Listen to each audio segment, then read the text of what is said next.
Ramadan is a beautiful time of the year for Muslims. It's a time where we can focus on our commitment to active worship in looking after our spiritual, mental and physical well-being through purification of the self and increasing our service to the community.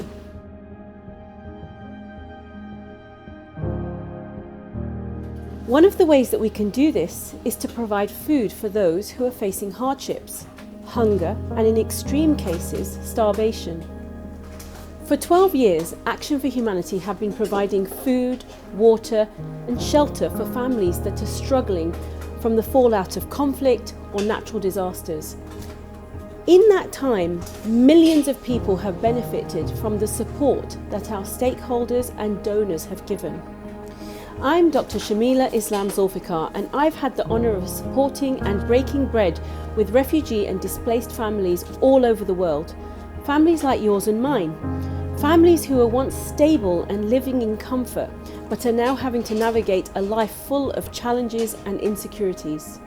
What happens when we support a family with a food pack or basic essentials? How do these families survive the months ahead with these food packs? How do they celebrate Ramadan in austere environments? How can we relate to those families and provide ongoing support and let them know that they're not forgotten? This episode is an introduction to the lives of families living in crisis, post-conflict and natural disasters from 7 countries around the world where Action for Humanity operate.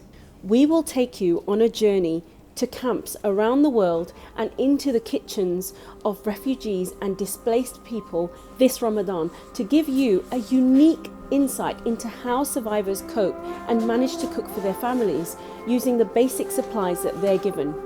It's a humbling journey that will help viewers appreciate the challenges of nourishing a family in challenging circumstances and situations and allow some of our beneficiaries a platform to share their world with you.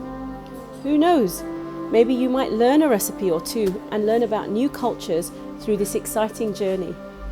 We will start with the UK in this episode. Since the COVID crisis began in early 2020, here in the UK, Action for Humanity have been cooking meals for the homeless and providing basic essentials for families who've fallen below the poverty line. We have cooked over 100,000 meals for the vulnerable across the northwest of England. My team and I have tried to make sure we provide the very basic essentials in a weekly menu we prepare for those living rough on the streets. Adequate carbohydrates are provided in the rice that we prepare, protein from the roast chicken or mild curry, and lentils for vegetarians and vegans. I will teach you how to make rice for the masses so that you can try and give it a go at home in your communities for your families too.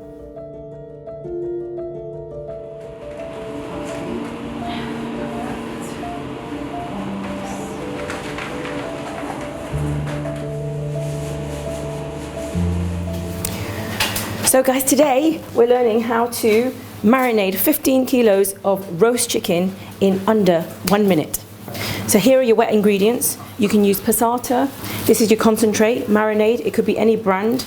It could be any style, Portuguese, tandoori, chicken tikka, lemon juice, any pasta sauce, some chili and garlic sauce, some ginger garlic paste, and some ketchup. Let's marinate. We're going to throw in 1 passata. We're going to throw in our pasta sauce.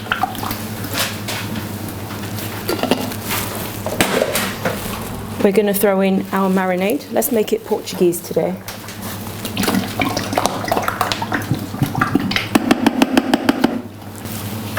We're going to throw in some lemon juice. A couple of good squeezes. We're going to throw in some ketchup. Again, a couple of good squeezes. And we're going to throw in our ginger garlic with large amounts of chicken. I would say 2 spoons. Rule of 2 is good. A bit of garlic chili sauce.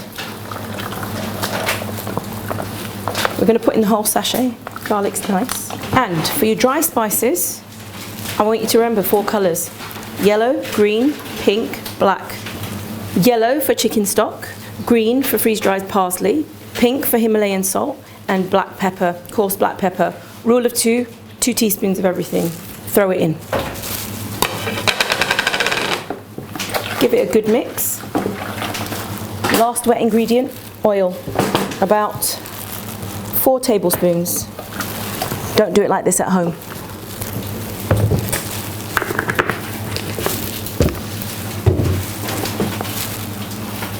Fresh coriander into the bucket.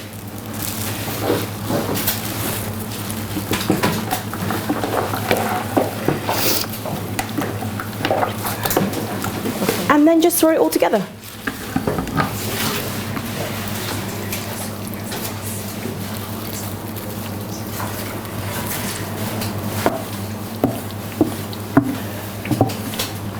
Make sure every piece is coated. Throw them into trays, get them in the oven. Skin side up.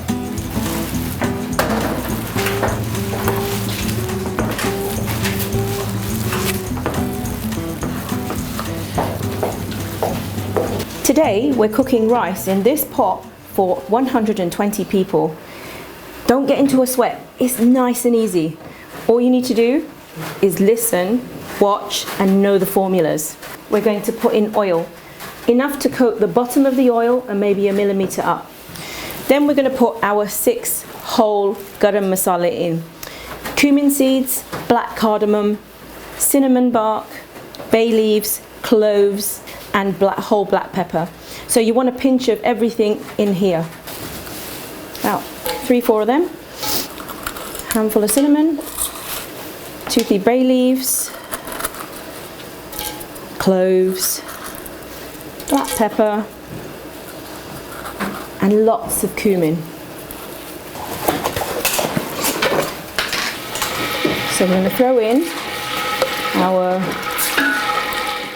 because we're cooking for 120 people, you can afford to put in a little bit more garlic and ginger. Tastes nice.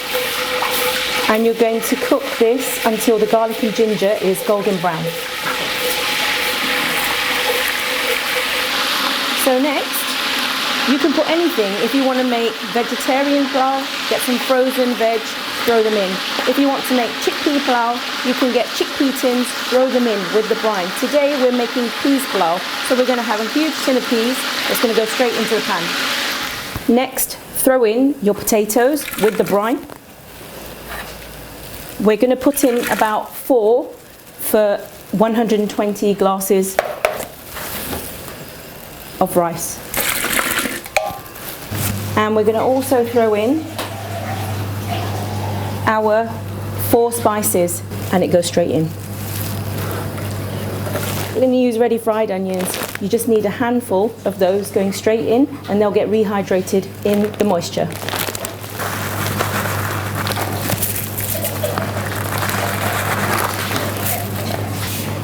So you're going to wait for this to start boiling and the water to go down a little bit, and then we're going to put our water in and then our rice. So when the mixture starts to stick a little bit to the bottom, start getting your water in. Ideally use the hottest water in your tap so that it takes less time for the entire pot to boil. So we're going to put in 8 jugs for our 40 cups of rice. So our onions are golden brown. Chuck your passata in. So remember, you need 4 for 8 packs of onions and your spices.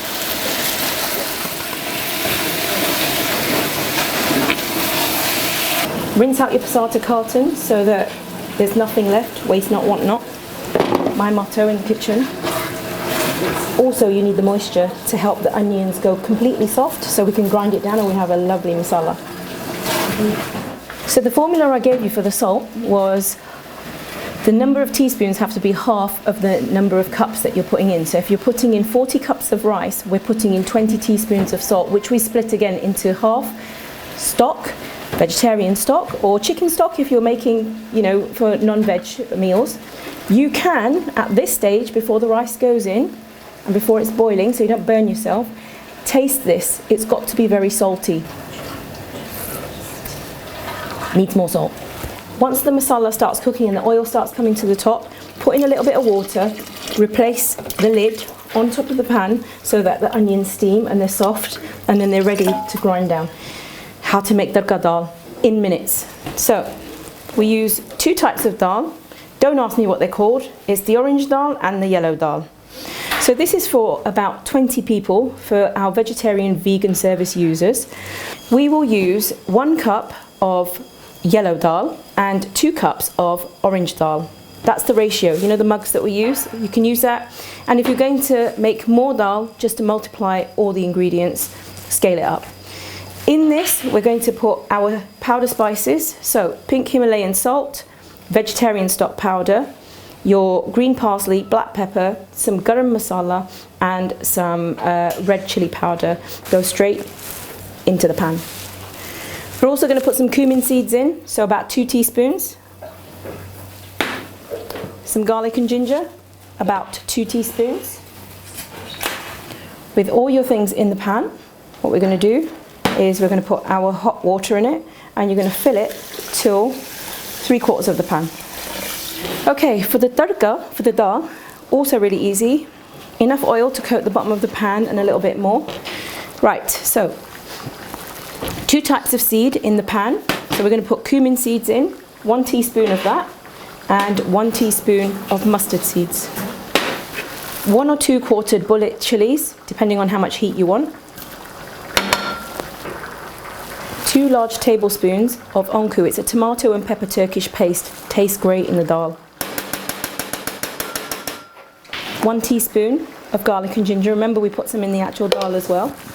And that's it. That goes on the pan. Once that all starts to break down and the chilies start to cook and go golden, you're going to throw in a handful of fried onions. If you are going to put in fresh onions, you put them in now. Stick that on the gas and put it on a low heat. It will cook whilst the dal is cooking.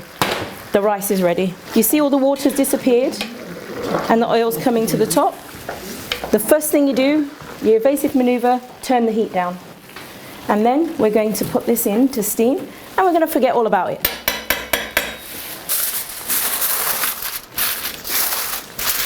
Wet dishcloth over the top, and stick your lid on. Ready? Let me do it. Right, I'm going to walk over this. Come on, girls. 1, 2, Let me do it with you. 3.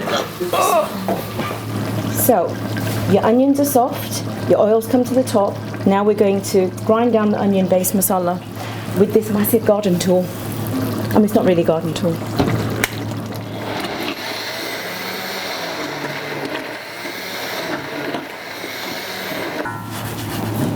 Now, we can use that for anything. We can use it for the base for our chicken jalfrezi. We can use it for freezing. You can preserve it with oil, put it in the fridge, keep it for next time. It's brilliant, very versatile. So this one is chicken jalfrezi, easy peasy chicken jalfrezi. So first thing in the pan, oil and your whole garam masala and your garlic and ginger. All of your garam masala except for the bay leaves. So a few cinnamon sticks, a couple of black cardamom, about 2 teaspoons of whole cumin, a pinch of black pepper, and a pinch of cloves. And you're going to put in your garlic and ginger and fry those.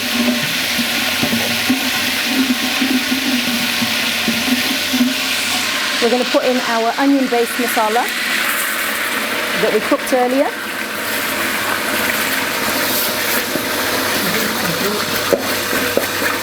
Now, this is what we're bulking out. This is what we're bulking out the curry with. Your concentrate comes from a balti mix. It's like the ribena of the mixture. It's the concentrate. Get every little bit out. We're going to put in a couple of squeezes of tomato ketchup. I know it's a very controversial ingredient, but it makes it taste nice, has a right nice tang to it. 1, 2. We're going to add our 4 spices to the masala that we talked about, tried and tested recipe. Remember, if you can't remember anything else, pink, yellow, black, green. Now, what we're going to do is you're going to mix that up You're going to replace the lid and you're going to cook it out for just 5 minutes before we put in the chicken, and we're going to put in the peppers. Okay, straight in. Chicken straight in. Frozen mixed peppers. Here's something we prepared earlier. If you want to put your own fresh ones, if you've got time, you can do that. And that should be ready. That takes probably about 20 minutes, half an hour. The dal's fully cooked. Now what we're going to do is add our tadka to the top. Put the garnish at the top. We're going to give that a mix. Once the tadka's in, all you need to do is add your fresh green coriander to the top, and that's ready to pack and ready to eat. So you start with your butter in the pan. I'm using 2.5 teaspoons of minced garlic straight into the pan. Diced onions this time, not sliced onions. Here's something we prepared earlier. I'm going to throw in some mushrooms at the same time. Frozen sliced peppers straight in. And a pack of sweet corn, really nice for texture. We're going to cook this out on high gas. And then we're going to throw in our chicken straight in to the pot. You can use any pasta. I'm using fusilli today. Chuck it straight in. And because there's moisture in the chicken, the pasta will start to cook already. Our spices. We're also going to add some fresh basil that we've chopped earlier straight into the pan. Smells good, huh? This is going to be a creamy pasta, so we're going to put in 2 serving spoons of plain flour, and we're going to whisk that with a bit of milk. We're also going to add some cream. But guys, don't be scared. You know, if you think that it's not the right consistency, it's a bit too dry, your pasta's not cooked yet, add in a little bit more water. And we are just going to check on our rice, and then we're ready to pack. The moment of truth. Is the rice ready? Rice for 120 to 40 people, depending on how much you put in. Look at this. Try and get to the bottom of the pan. You don't want to move it too much. We've been providing meals for, for up to 150 meals a week for the homeless and meals for various other groups.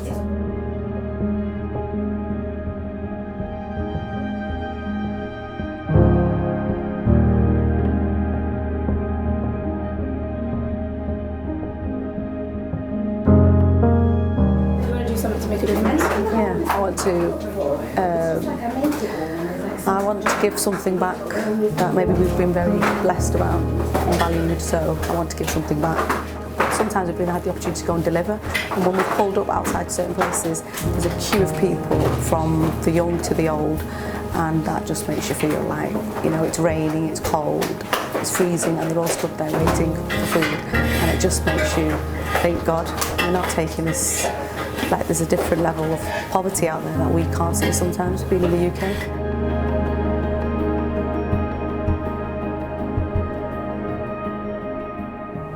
Last summer, lots of refugees came to Manchester. They were placed in hotels all across the city. Our team have been cooking hot meals for refugees. We want to continue that effort because there are still refugees that are across hotels, and whilst they're in that state of limbo, these are the people that we want to make sure have a hot meal and are looked after. At the end of the day, if somebody's hungry and they're in need, regardless of their background, we're going to make sure that they have a hot meal. That's it for this episode. In next week's episode, I will be in Syria, and we will be going to a family in the camps that have been given a food pack by Action for Humanity, and we're going to see what recipe they're going to cook with. I hope you'll join me next week. Jazakallah khair for watching. Assalamu alaikum wa rahmatullahi wa barakatuh.